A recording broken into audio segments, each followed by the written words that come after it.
Եվրոպական քաղաքական համայնքի Կոպենհագենի գագաթնաժողովի ժամանակ երկրներից մեկի ղեկավարը հանդես եկավ զեկույցով այն մասին, որ իրենց երկրում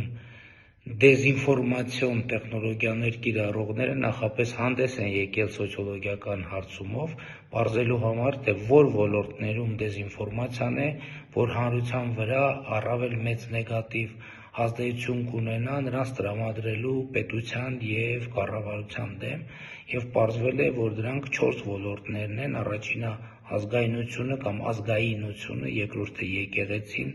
երրորդը առողջապահությունը և դրա այլընտրանքային մեթոդները և չորրորդը դավադրությունները։ Ինձ թվում է պարզ է, թե առակս ինչ է ցուցանում, և հաջորդ հետևությունն այն է, որ մեր հանրությունը այնուամենայնիվ շատ հարցերով շատ չի տարբերվում եվրոպական շատ հանրություններից։